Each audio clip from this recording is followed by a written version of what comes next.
आता पाहूया टॉप 9 राजकीय बातम्या।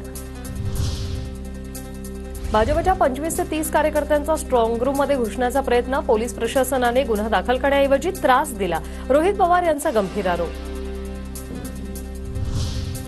शरद पवारांच्या भूमिकेबद्दल सगळ्यांमध्ये संभ्रम, शरद पवार काहीही करू शकतात, शरद पवारांवर बोलताना संजय शिरसाट यांची प्रतिक्रिया। शरद पवार हे महाविकास आघाडीबरोबर राहतील असं कोणीही त्यांच्या पक्षातला नेताही छातीठोकपणे सांगू शकत नाहीत। म्हणून शरद पवारच्या भूमिकेबद्दल संभ्रमपूर्ण पक्षातील कार्यकर्त्यांनाही आहे, नेत्यांनाही आहे आणि उभाटा गटातली लोकांनाही आहे। सोलापुरात काँग्रेस आणि ठाकरे गटातला वाद चिघळला, शरद कोळींची गाडी फोडल्यास सुशीलकुमार शिंदेंचं घर फोडणार, ठाकरे गटाचे उपजिल्हा प्रमुख संतोष पाटलांचा काँग्रेसला इशारा।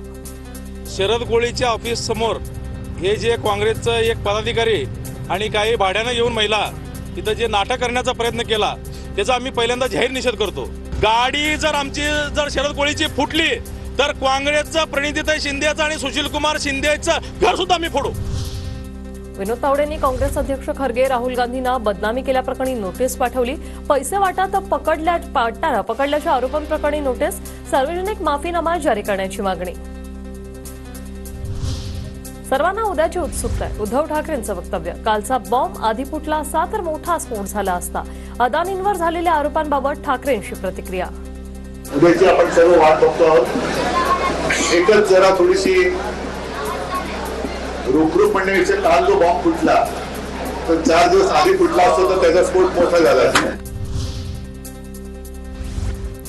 मुंबई भाजप सचिव सचिन शिंदेंच्या हाती मशाल, उद्धव ठाकरेंच्या उपस्थितीत सचिन शिंदेंचा पक्षप्रवेश।